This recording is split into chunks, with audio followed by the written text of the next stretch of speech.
you see KRS in the street, you best believe I rock shit to the dawn. You got to understand my skill goes on and on and on and on. KRS-One, this is how we do it, son. Coming through rocking everyone under the sun. KRS-One, this is how we do it, son. Rocking, rocking, rocking everyone under the sun. Goddamn, yeah, hip-hop's back again. Goddamn, yeah, hip-hop's back again.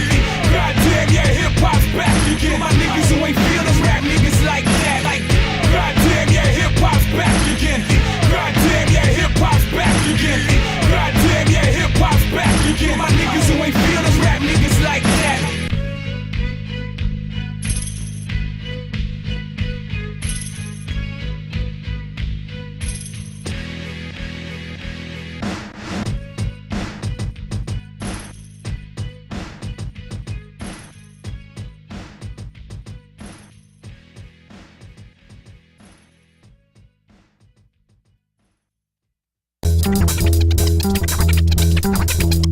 Keep in shape and do my physical fitness. Your head's enough so your brains are missed this. Pick 'em up, eat 'em up, pick 'em up, beat 'em up, pick 'em up, pickle head, pick 'em up, picky. I roll with gloves and I come real sticky. Ripping the mic, I plug it up in your ears, Roy's and Brood. I'm coming out like beers, like Rango. Miller Quartz and Buzz. I'ma eat 'em with popcorn and treat 'em like such, you duds.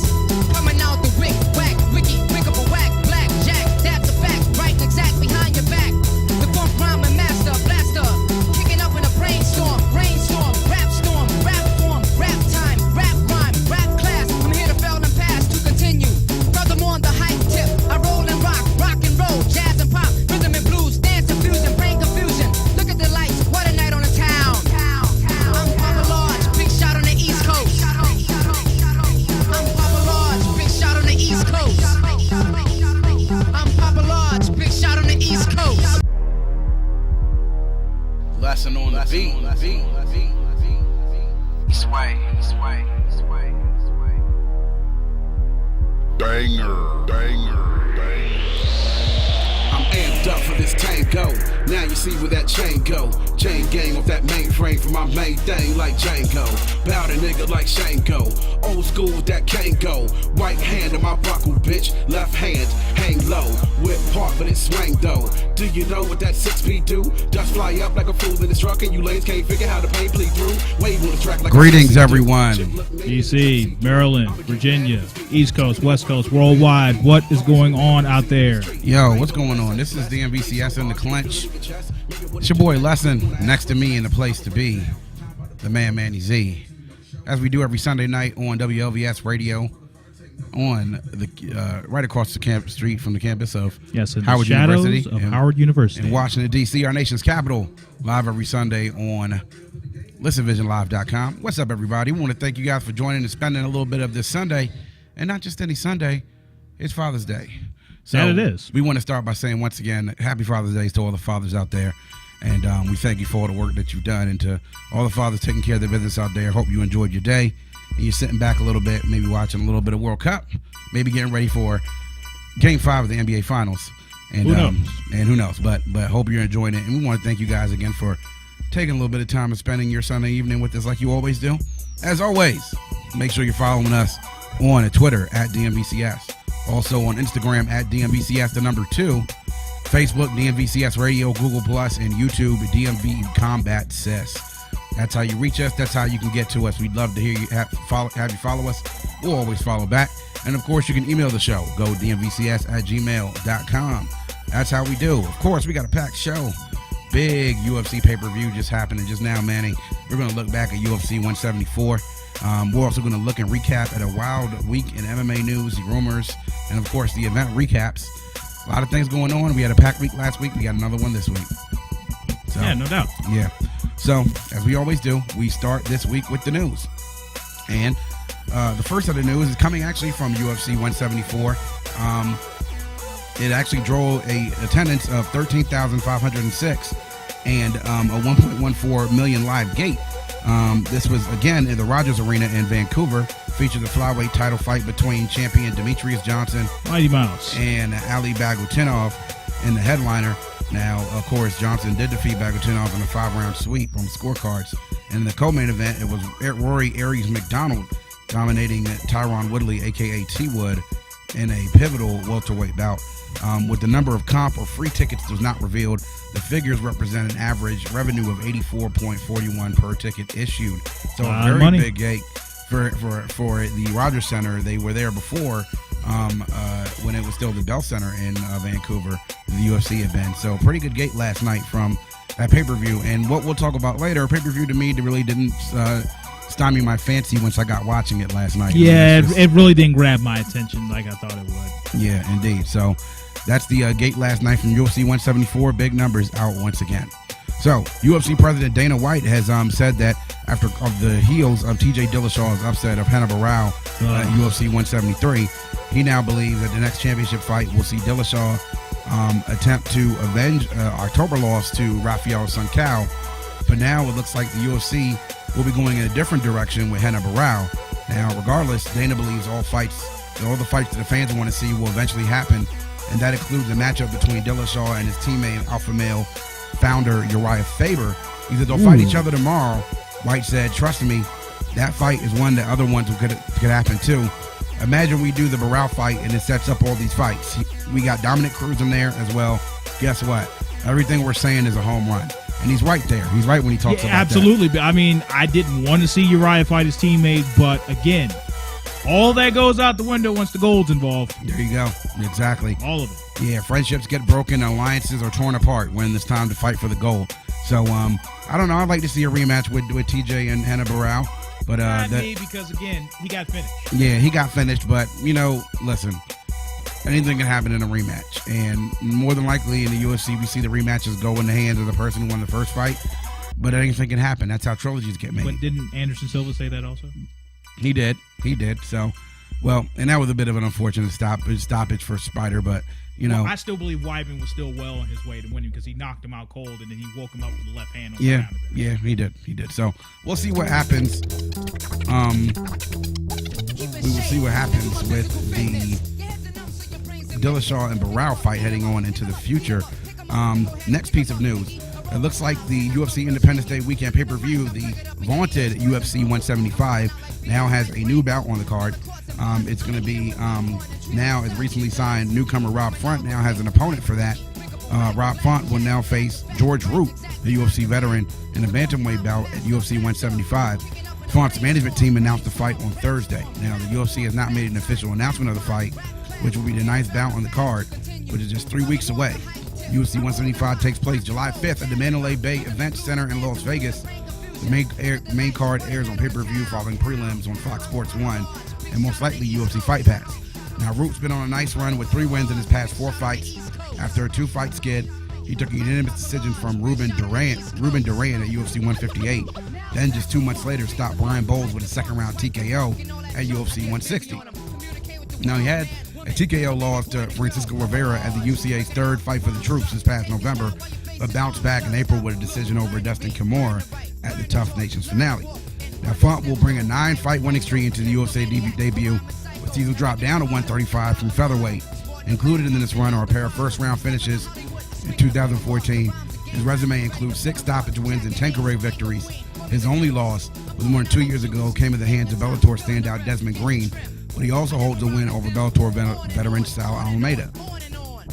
Now, Font trains at the famed Sit Your Dong School with coach Mark Delagrati. Now, UFC 175, in case you haven't heard, this is what the card looks like. Middleweight champion Chris Weidman versus Lyoto Machida for the title. Bantamweight women's champion Ronda Rousey versus Alexis Davis for the title. Alex Caceres versus Uriah Faber. Matt Mitrione versus Stephen Struve. Uriah Hall versus Thiago Moreta Santos. Chris Camozzi versus Bruno Santos. And also Font versus Roop. So, looks like they've changed some things up for that UFC 175 card, but still big nonetheless, man. Well, we all know why that is, because of the whole media circus between Chael's retirement, Vanderlei running out the back door, and Vitor becoming a Super Saiyan. So they had to do something. Exactly. Well, we'll be talking about that storyline a little bit later as well on In the Clinch, man. So, again, we want to make sure that you guys are following us on Twitter at DMVCS, at DMVCS2 on Instagram and Facebook, DMVCS Radio. We keep a healthy stream of content going out from all those social media networks. So hit us up, follow us, we'll make sure we'll follow you back. Now, We've always talked about the Diaz brothers, Manny. We talked about when exactly Nick is going to come back. Nate seems to be in better graces, but the Diaz brothers and Dana White have had their war of words over the last few months.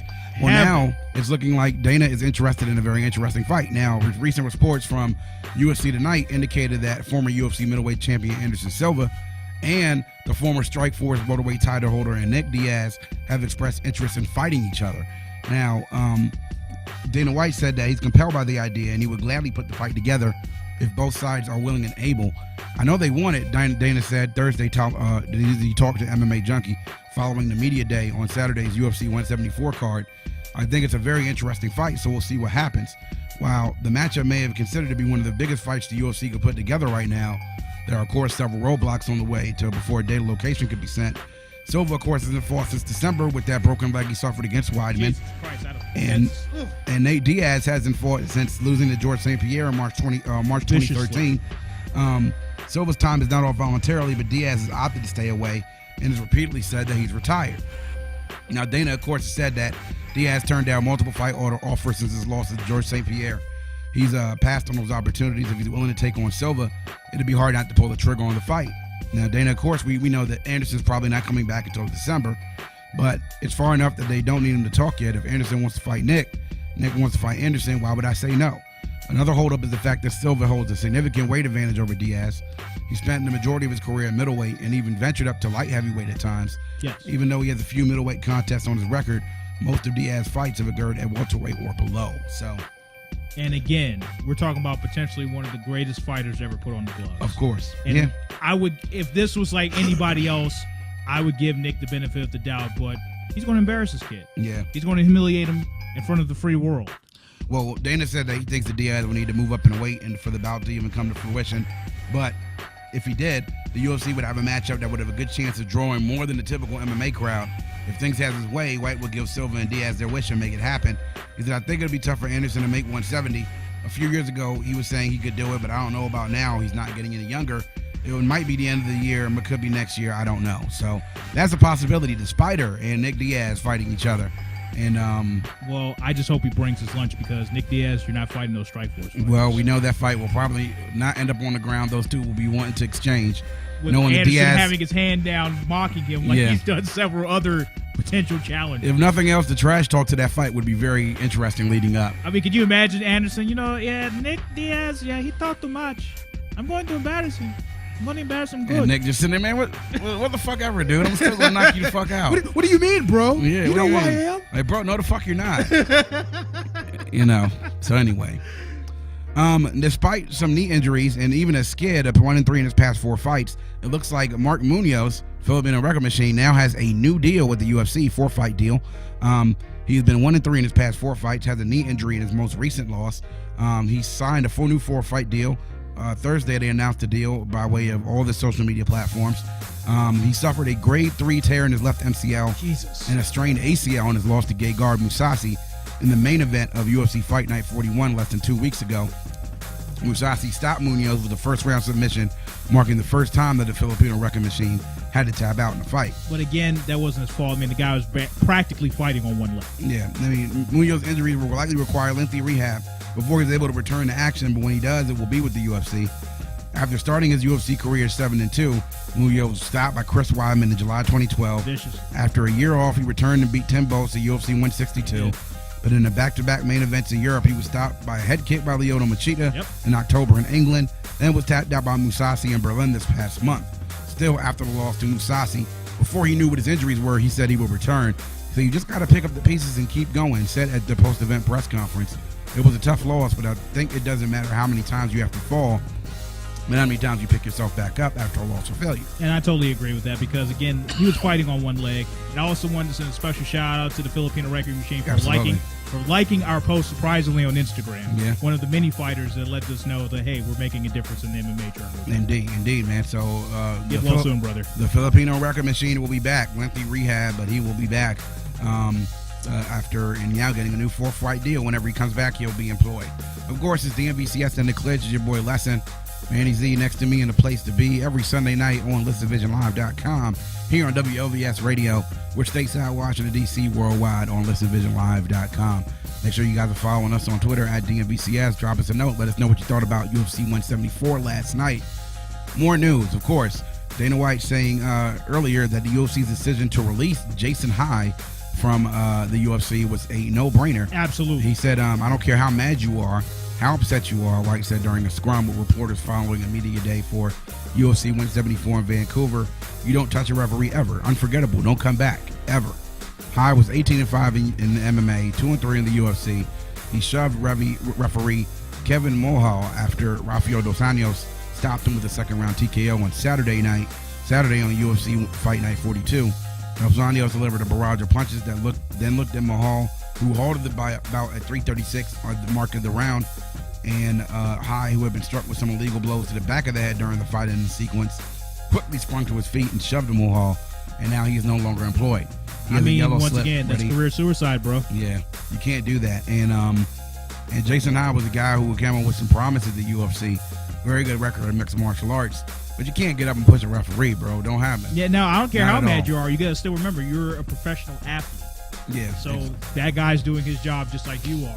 I don't care what the decision is. I mean, it was the same thing we had when Paul Daly punched Koscheck after the fight was over. Yeah. And he felt like he didn't do anything wrong. Like, dude, the fight was over. It's over. It's done. That means the action stops. Stops, right. That means you go back to your corner. If you lost, guess what happens? You sit back and you let the referee raise the other guy's hand, and you sit there and you take it, and you get better next time. Yeah, that's what grown men do. That's what happens. He hasn't evolved into that. Now, I understand the illegal blows, and I understand he may have been a little upset, but you don't do that. A lot of fighters you and I have seen, especially even in boxing, have gotten rabbit punched. They never shoved the referee or went after the corner or anything. Yeah, exactly. It just happens. It's the name of the game. It's the name of the game. That's how it is. And a little bit of news heading out for World Series of Fighting 11. Dennis Hallman has now stepped in. It's now the 4th time that John Fitch has been waiting to fight since he's getting into WSOF. Dennis Hallman has stepped in as a replacement and has agreed to fight Fitch. WSOF officials today confirmed the bout earlier after initial report was on MMA Fighting. WSOF 11, which marks the network organization's network television debut, takes place, of course, on that fated day of July 5th at the Ocean Center in Daytona, Florida. The main card's on NBC, followed by prelims that will be exclusively on MMA Junkie. Now, prior to Hallman, Fitch had lost 3 previously booked opponents, including welterweight champion Rusimir Polaris, Jake, who left due to his mother's illness, Jake Shields due to injury, and Josh Berkman now to injury. As a matter of fact, we had just announced last week that Berkman will be filling in for Jake Shields. Minus the fact he already beat him before. Yeah, exactly. Now, Hallman, who's racked up 70 fights in an 18-year career, has taken him well over North America and Japan. Went 3-2 in a recent UFC stint, but was released after missing weight on 2 occasions. Since then, he's beaten Dan Hornbuckle and Alexei Sharapov on a regional scene to move his current winning streak to 3 fights. Fitch, meanwhile, the 3rd time under WSOF banner. After 18 UFC appearances, Fitch debuted for the promotion in June 2013 with surprising technical submission loss to Berkman. The longtime American Kickboxing Academy product bounced back with the hard-fought October win over Marcelo Alfaya, and now fights for the first time in 2014. Of course, the WSOF 11 card, lightweight champ Justin Gaethje versus Nick Newell for the strap, John Fitch now versus Dennis Hallman, Gaethje's Cavalcante versus Melvin Gillard, and Pablo Alfonso versus Cody Bollinger. So, once again, John Fitch has an opponent change the 3rd time now. 3rd time. He started out wanting to fight, or was going to fight Rusimir Polaris. But again, like I said, the man's mom got sick. Yeah, and then Jake Shields get injured, and then for the heck of it, Josh Berkman is a replacement, and he gets injured. And now in steps in a guy, Hallman, who's 70 bouts in, 18-year mixed martial arts career. So John Fitch has had to do a lot of different things during his training camp with switching opponents. He's constantly changing your different styles, yeah, and trying to okay, well, I guess I'm not fighting him, so I gotta adjust to this guy. It can't be easy. But we'll see. And that'll be earlier on in the day at 4:00 before the massive UFC 175 pay-per-view on July 5th as well. It's like, I wonder what everyone's going to watch. Well, I'll be catching the WSOF thing, just to check it out. I will, but again, everybody knows once you hear that Dun, dun, dun, dun, dun, dun, dun, dun. Yeah, you know, it's going to be kind of hard. Yeah, so, and that's our news for the week, boys and girls. We once again, at DMVCS in the Clinch. It's your boy Lesson. Next to me, Manny Z, in the place to be. Yo, make sure you guys are following us on Twitter at DMVCS, on Instagram, DMVCS the number 2, DMVCS Radio on Facebook, Google Plus, DMV Combat Sys, and YouTube as well. We're going to take a break, and when we come back, we're going to break down UFC 174. Here's a slight spoiler. It wasn't riveting, and it wasn't world-changing. The hell you say, Lesson. The hell you say. But we will discuss coming up, man. It's your boy Lesson, Manny Z, DMVCS in the Clinch. We'll be right back. We'll be right back.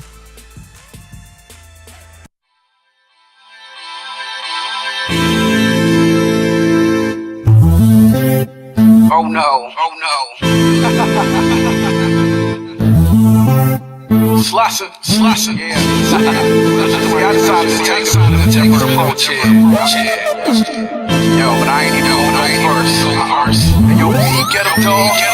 Bruh, I'm a damn soldier. What you say to me is not interesting, so I move you to the spam folder. My clan's bolder, y'all rappers can't flow without your ghostwriter raps. As far as skills, few hands colder. Plan to hit you with the Batman, you understand, Joker? I come to kill these animals. I'm a damn poacher on mics. You never been playing, forever you fame. Forever I'm ahead of the game. I never complain, I never took aim at lames who planes astray. Unless they come directly up in my shit, they get weighed. I'm in the barber phase, sit on my throne, you get a fade. Afterwards, I'm sitting while sipping on a glass of lemonade. This is my turf, I mean of course the music scene. By the way, I never gave a damn about your stupid jeans. To hell with the brand name and your champagne. Whack rappers giving MCs like us a bad name. We on that old school 1-2 shit.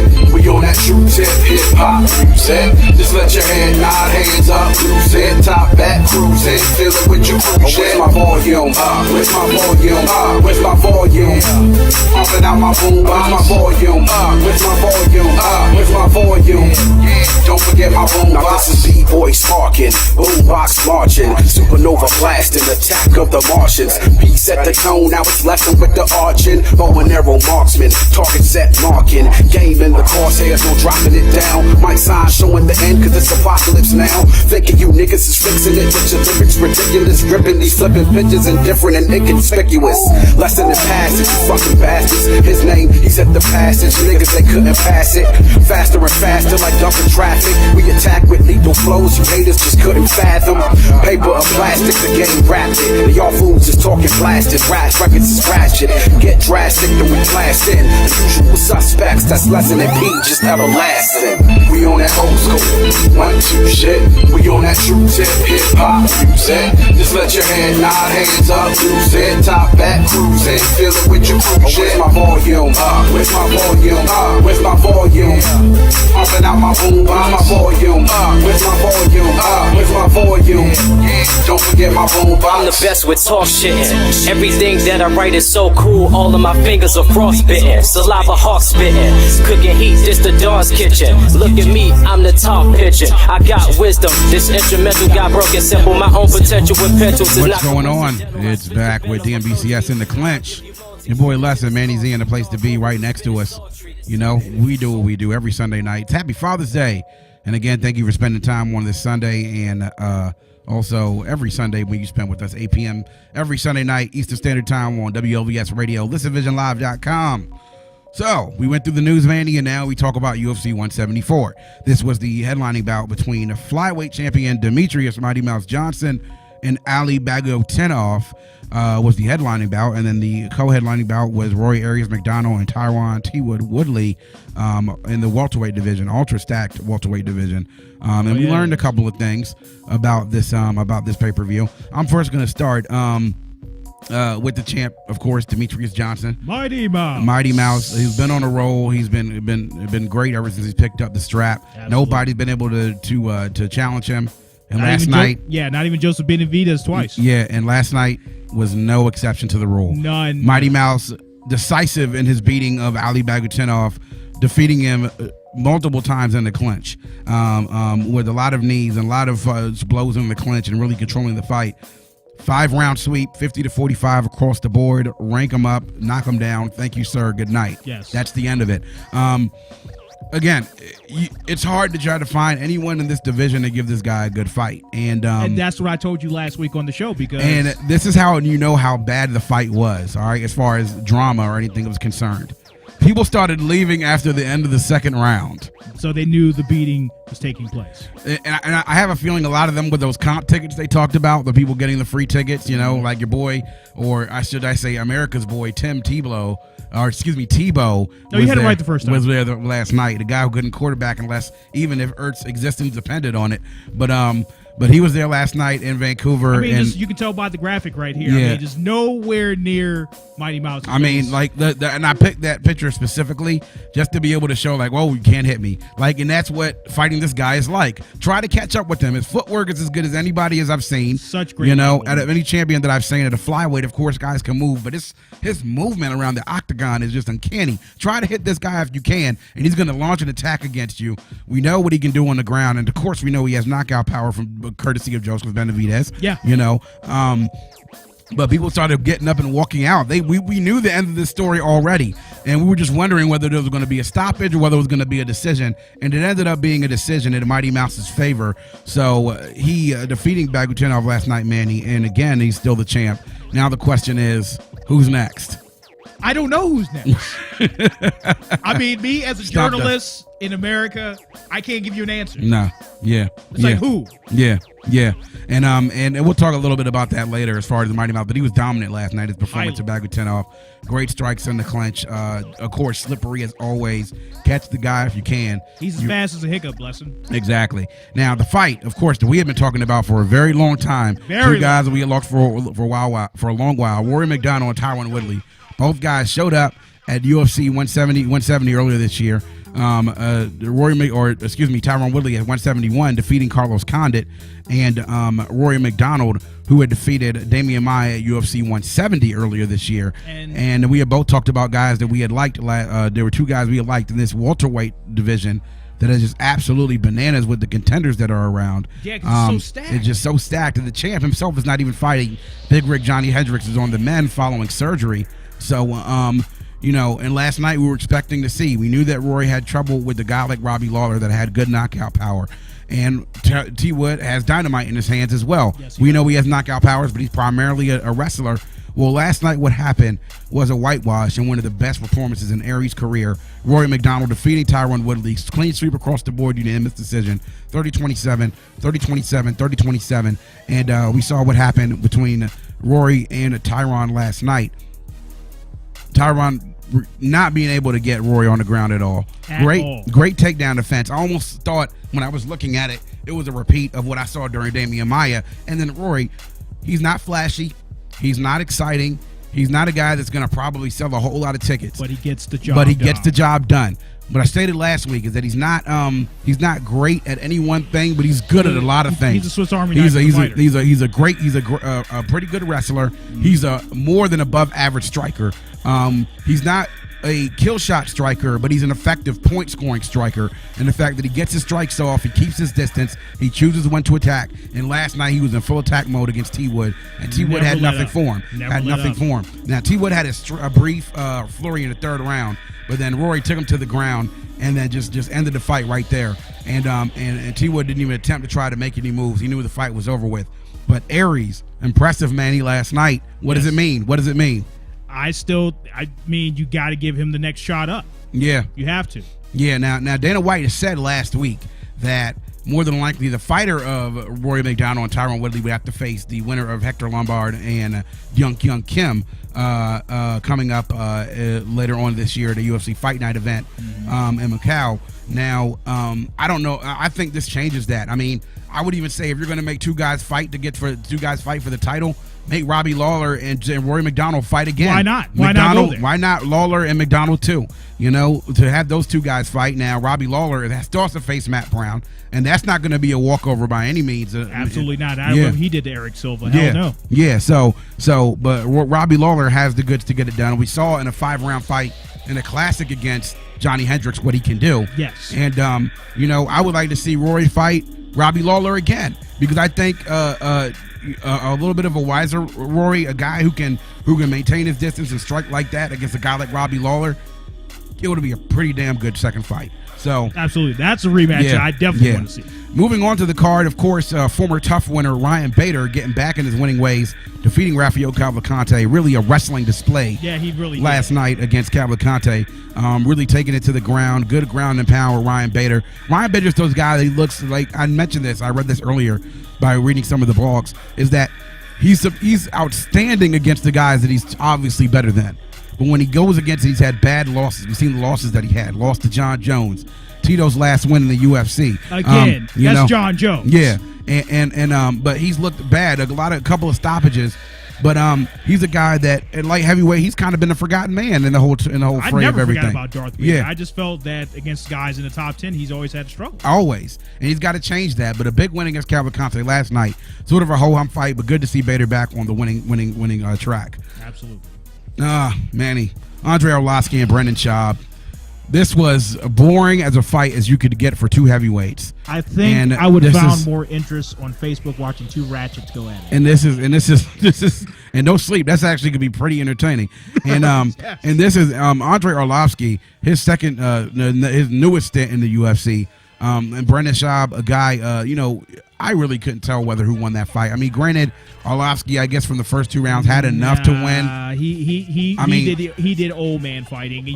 I hit you, you can't hit me. Yeah, that's pretty much how he did the entire fight. It was a very boring fight, and when the fight went to the ground, it was like you were watching two overweight heavyweights fighting around. Like if you watch ESPN boxing and you see these two guys fighting a heavyweight, and they're just as slow as can be in the crowd. All of a sudden, you hear one in the cascades down. Boo. I mean, we heard that several times during this fight last night. Yeah. It was just not something that you want to have on your highest stage on pay-per-view. Neither one of them very impressive. Arlovski was definitely not impressive. Brendan Schaub, split decision, 28-29, 29-28, 29-28. And then, of course, a guy we talked about was one of our favorites on the show, Ovince St. Preux, defeating Ryan Jimmo again viciously with a verbal submission injury on a broke it while they were in the clinch. Got it, as he said, the chicken win, but as a way of a Kimura. It was broken on the takedown.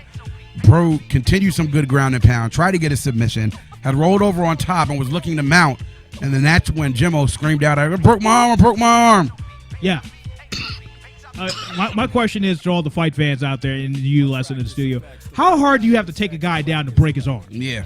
And Ovince St. Preux getting his second straight submission victory.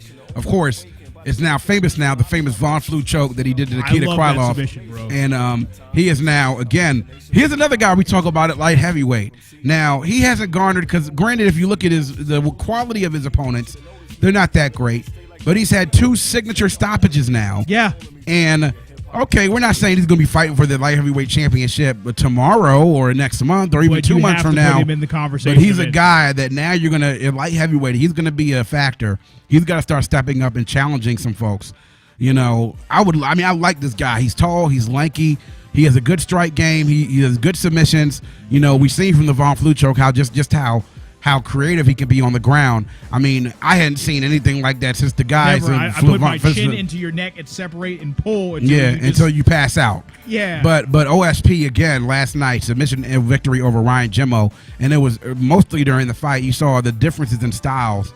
OSP and then Jimmo, a karate practitioner. And you saw that in his striking stance. When OSP closed the gap, though, that's when everything turned. The tables turned. That's why Muay Thai always beats karate. Exactly. And that distance can't do anything. And a couple of things from the prelims last night. Outstanding win opening up. Tai Hyung Bong defeating Kajan Johnson with a knockout punch in the third round. This was actually fight of the night that night. It was a very good way to open up the prelims and a great way to whet the appetite. If only the rest of the card would have stayed up to those standards. Absolutely. And we regrettably have to say that our homeboy from DC, Mike Easton, took another loss. This time in a razor-thin unanimous decision to Yves Jabouin, 29-28 across the board. Again, that fight could have gone either way. Yeah. I'm still a Mike Easton fan. Yeah. And, again, it's like, who? Yeah. Who is Yves Jabouin? Yves Jabouin, yeah. And the thing is, like now, Mike Easton is now 1-4 in his last 5 fights with the UFC, and things are not looking good. Plus, the fact that he decided to stay very loyal to Team Lloyd Irvin after the scandal earlier on this year. Now, things are not looking too good for him right now. But we're hoping our boy can rebound and get back on the winning track of the UFC because, of course, he's our boy from the nation's capital. So that's UFC 175. It's your boy Lesson. Manny's in the place to be. Of course, make sure you guys are following us on Twitter at DMVCS2 on Instagram, at DMVCS on Twitter, and DMVCS Radio on Facebook.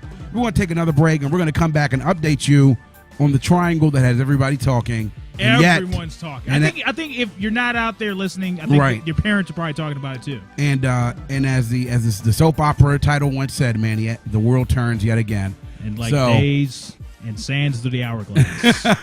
These are the days of our lives. All right, man. Enough with the soap opera talk. It's your boy Lesson, Manny Z. We're taking a break. We'll be right back.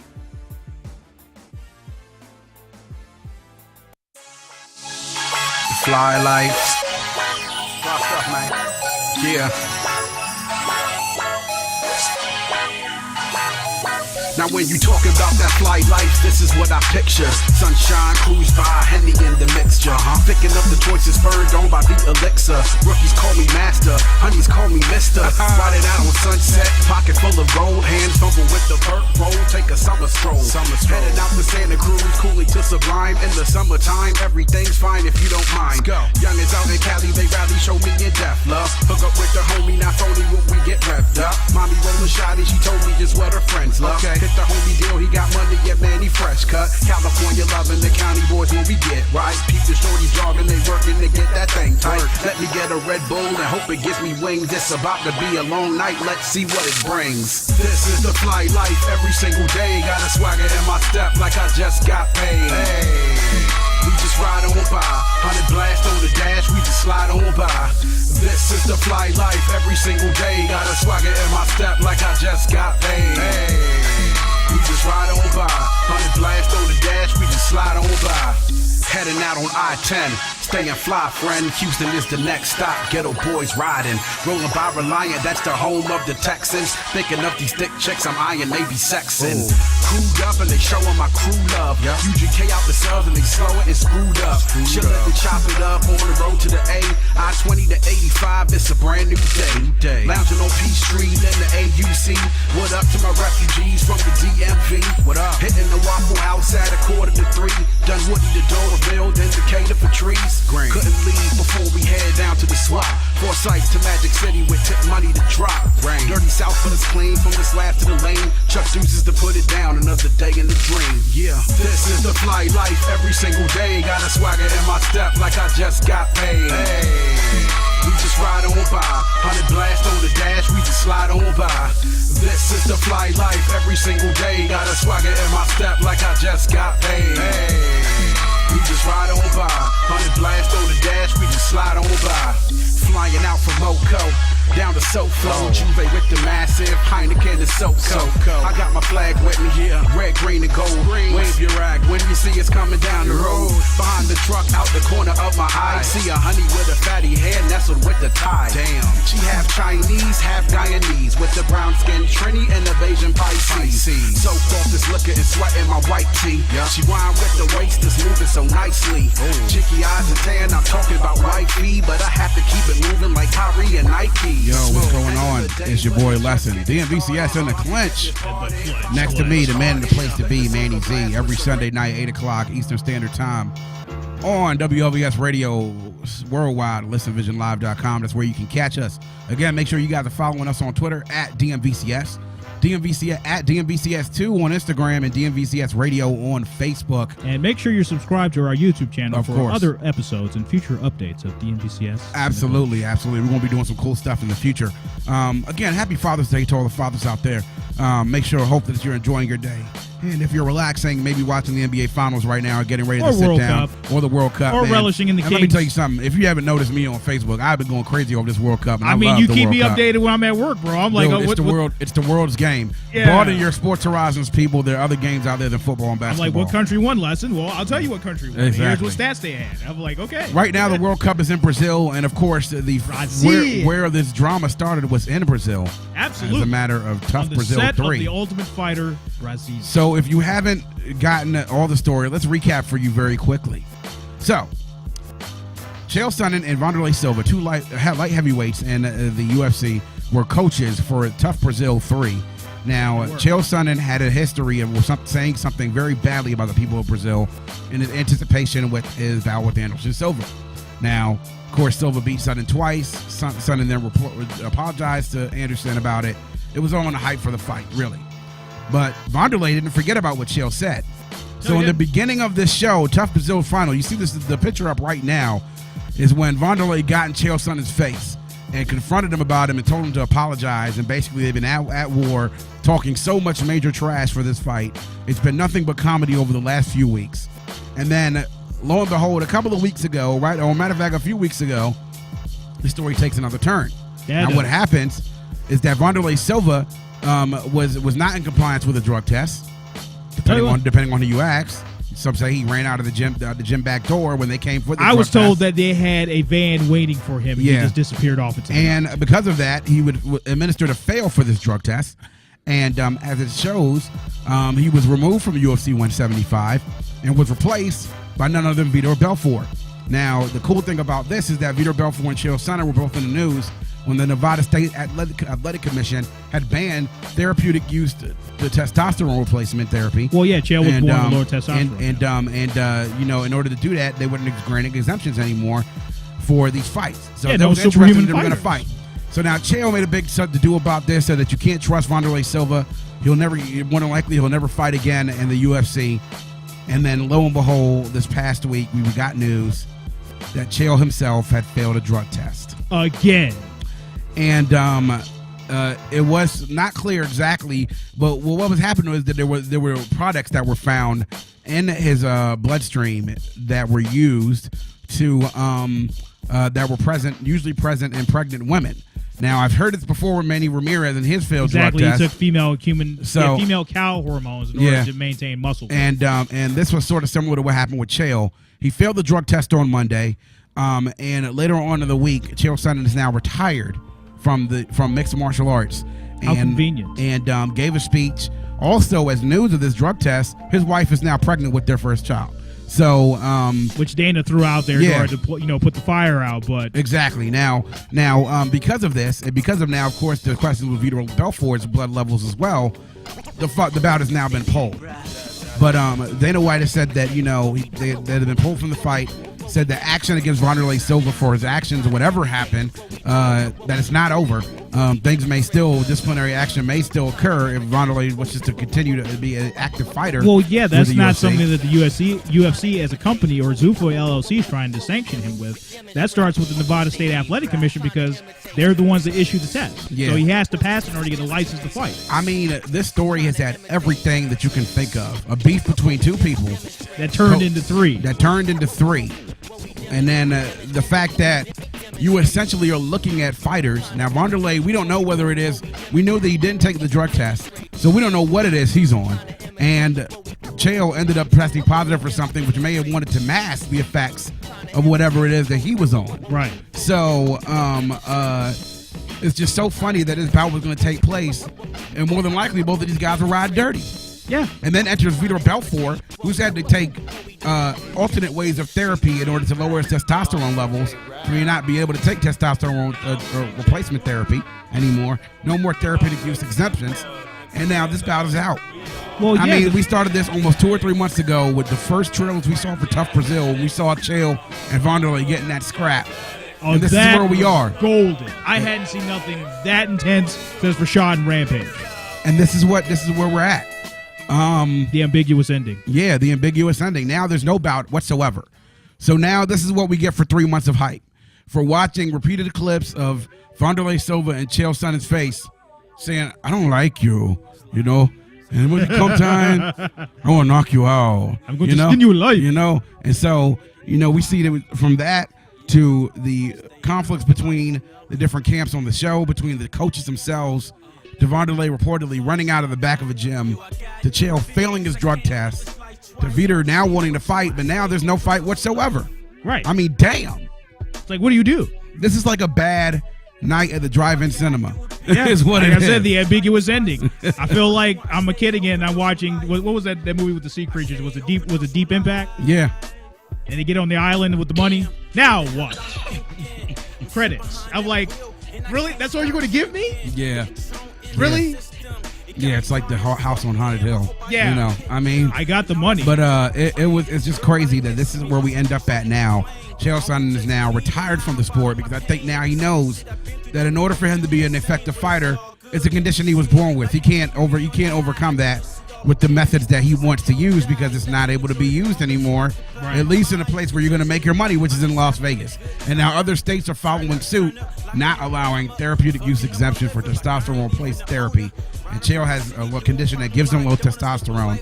So he just figured, you know what, I might as well hang it up. Now, Chael's an MMA veteran, well over 20 wins in mixed martial arts. To me, he's still the best. He's Frank Abagnale III. You know, he's a guy, best salesman you ever saw. He could sell a fight to anyone. Yeah, and he would make anyone, and he made everybody believe he was something that he was not. Yeah. While a very good fighter, he was not an elite fighter. Oh, we already knew that when he fought Anderson the first time. But with his talk, he made you feel as though he was the best fighter in the world. Oh, absolutely. He said, when you do stuff my way, and when you can wrestle, when you can knock out, when you can do everything under the sun, they don't call you the best fighter in the world. They call you Chael Sonnen. Like, wow, really? No, my favorite tagline was still with Anderson Silva, you are the champion, but I am the best. Yeah. And we're all going to see who really is the best. Yeah. And he showed him. And he had Anderson up against the ropes. He had him for the win. But wasn't for that triangle. Yeah, the triangle choke, and then the second fight, he got him out of there in the second round. Yeah, so, I mean, but to me, I like Chael for his analysis on UFC tonight and for his work in the studio.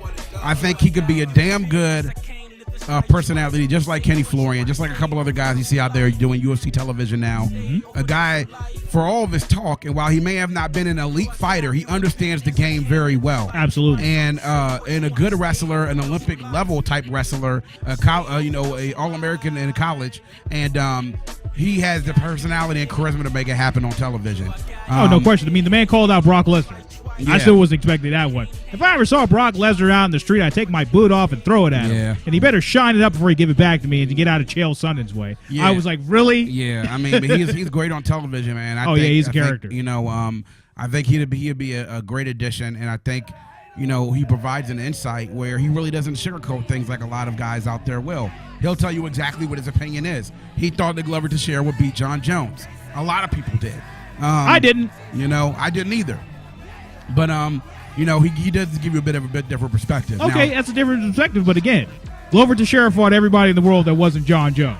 Yeah, and we saw what happened. Yeah, and as far as Wanderlei goes, I just got a feeling Wanderlei will probably never fight inside of a cage ever. Yeah, again. He'll probably never fight in the octagon again. And that's what I'm thinking. Because it makes you question all his fights and pride. And I was reading something earlier that they said that Wanderlei had a video response to his failed drug test, and said that some procedure may have gotten in the way of him not taking his drug test.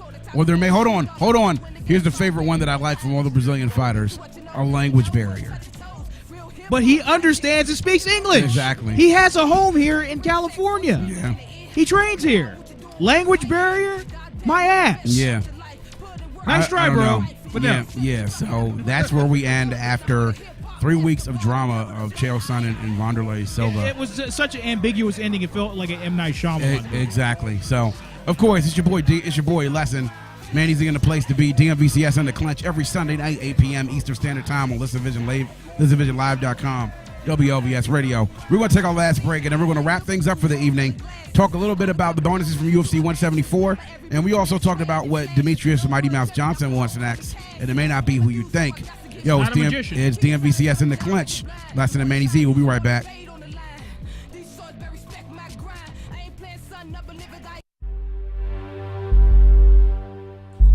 Let it build. Let it build. Let it build. I go ahead and make it. Let it build. Let it build a little bit. Too many of y'all rushing out there. Let it build. All up on the cash. It's all good. Let it build. Let it build. Ah, yes, let's begin. Lesson on the lyrics in the track once again. Yeah. If your head nod and run back and tell a friend, snares pumping with the soul clap, the strings make it blend. I'ma hold this meeting, let your eardrums attend. Please. Just a minute for my real G's on this depends.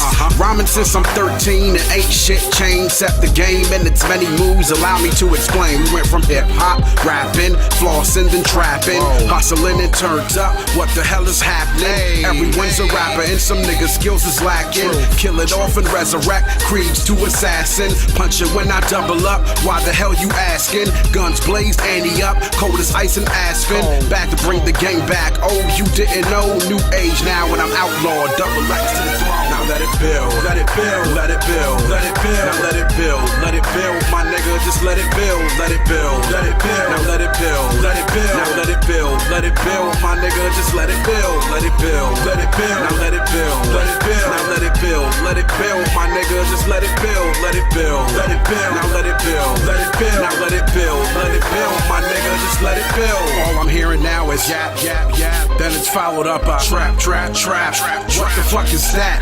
Copying ass niggas on the game, it's on repeat. It's like you niggas scared to let it build, right, and then compete. And then we got these soft ass niggas between the sheets. Pillow fighting with clouds and feathers and talking sweet. And me, I got some heat for the streets with some banging beats and bass lines and great rhymes to make it complete. I'm constantly on my hustle, but I'm not a trap star. I'm in my lane, maintaining speed like a track star. It's on and popping from here, cause ain't no stopping, it's clear. I'm elevating, do waiting, no faking without a peer. No placating, forsaking this game for these rappers here. Just shake and bake, no mistaking, I'm breaking these jokers clear. You want me to dumb it down, you clown? Then here it goes, step your game up, get your weight up, and let it flow. Now let it build, let it build, let it build, let it build. Now let it build, let it build, my nigga, just let it build, let it build, let it build. Now let it build, let it build. Now let it build, let it build, my nigga, just let it build, let it build, let it build. Now let it build, let it build. Now let it build, let it build, my nigga. Yo, what's going on? It's your boy Lesson.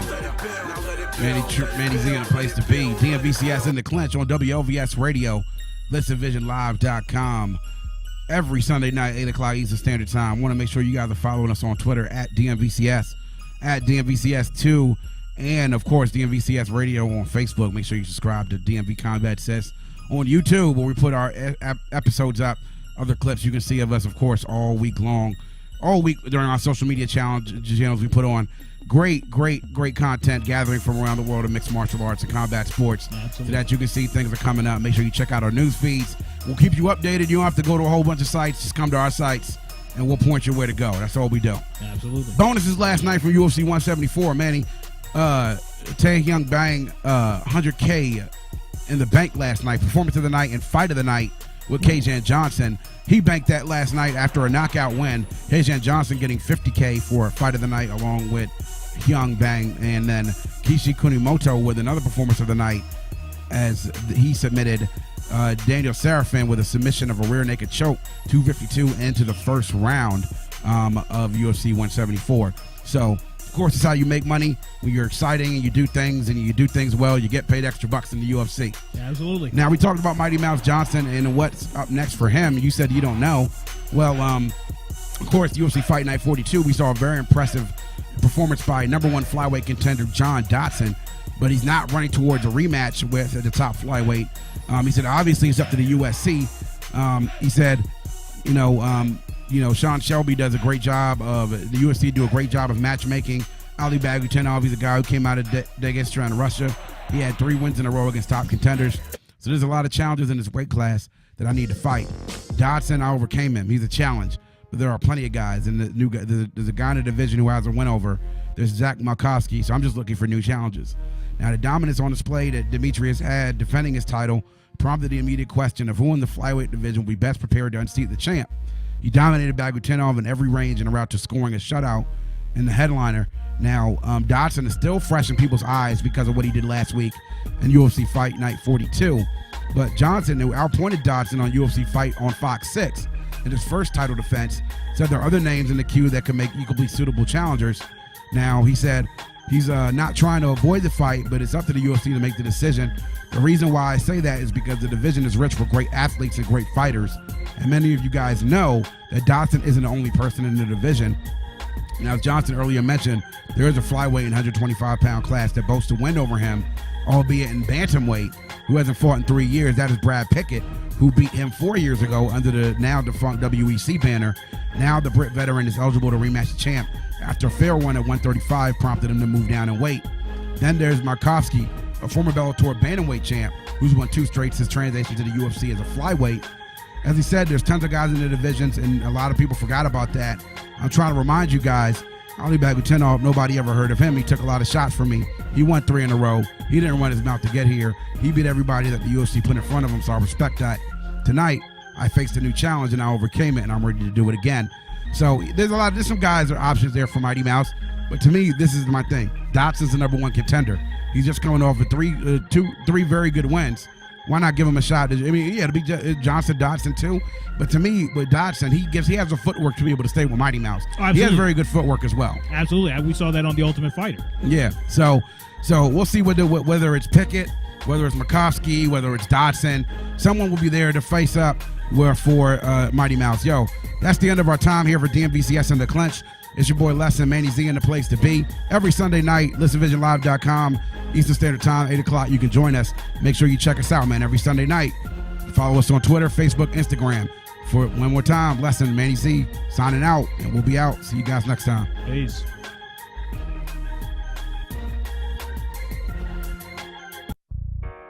Yeah, it's game time. Shoot up. This game, your time. Is it now? Insane. This game for the crown. Is it now? Stakes high, put it down. This game, your time, put it down. Let's go. Welcome to the game. Now here's your starting lineup. Brought to you by E-Dub, official with the sign up. Having 40 minutes pressure, Arkansas to Pine Bluff. Little Rocks with gangs bang until they fucking time's up. Fire like it's pre-game pyro. Ready off this hype and I'm high off hydro. Once the clock starts, then it's on to the minute. Ballin' like LeBron off the palm till I'm finished.